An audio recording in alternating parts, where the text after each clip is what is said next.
ممطرنا بل هو ما استعجلتم به ريح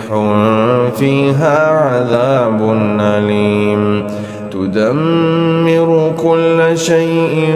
بأمر ربها فأصبحوا لا يرى إلا مساكنهم كذلك نجزي القوم المجرمين ولقد مكناهم في ماء مكناكم فيه وجعلنا لهم سمعا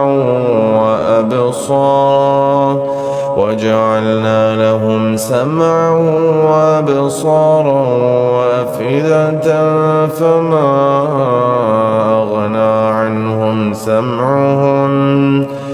فما أغنى عنهم سمعهم ولا أبصارهم ولا أفئدتهم من شيء إذ كانوا يجحدون بآيات الله وحاق بهم ما كانوا به يستهزئون ولقد أهلكنا ما حولكم من القرى وصرفنا الآيات لعلهم يرجعون لولا نصرهم الذين اتخذوا من دون الله قربانا آلهة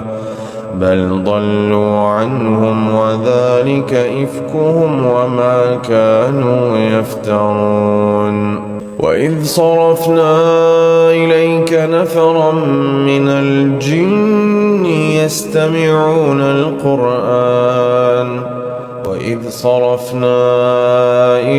نفرا من الجن يستمعون القرآن فلما حضروه قالوا أنصتوا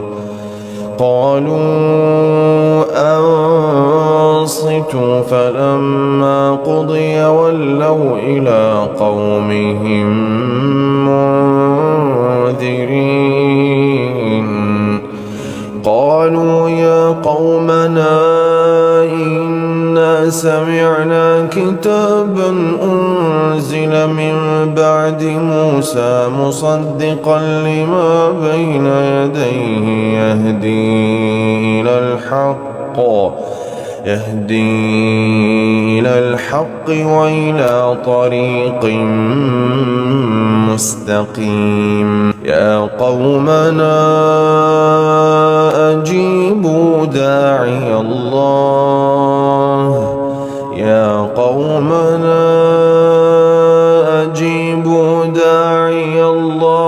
وآمنوا به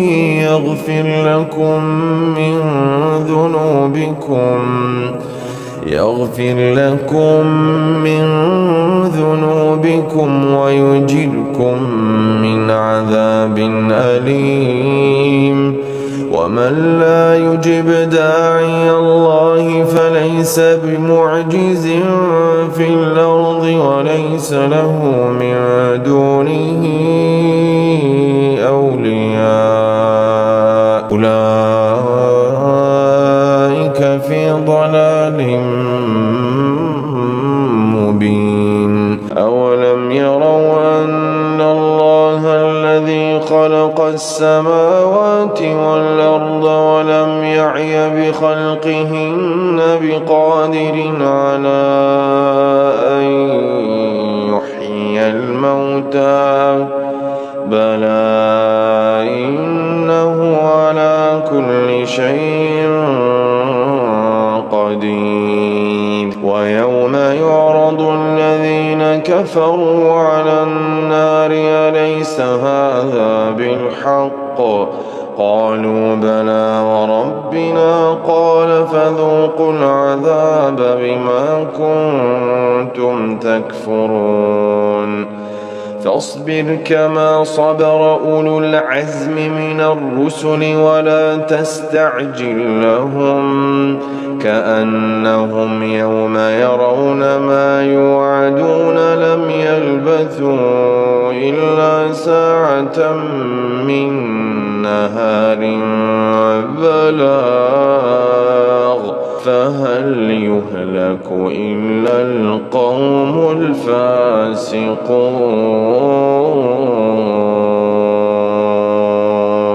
بسم الله الرحمن الرحيم. الذين كفروا وصدوا عن سبيل الله أضل أعمالهم والذين آمنوا وعملوا الصالحات وآمنوا بما نزل على محمد وهو الحق من ربهم كفر عنهم سيئاتهم وأصلح بالهم ذلك بأن الذين كفروا اتبعوا الباطل وأن الذين آمنوا اتبعوا الحق من ربهم كذلك يضرب الله للناس أمثالهم فإذا لقيتم الذين كفروا فضرب الرقاب حتى إذا أثخنتموهم فشدوا الوثاق فإما منا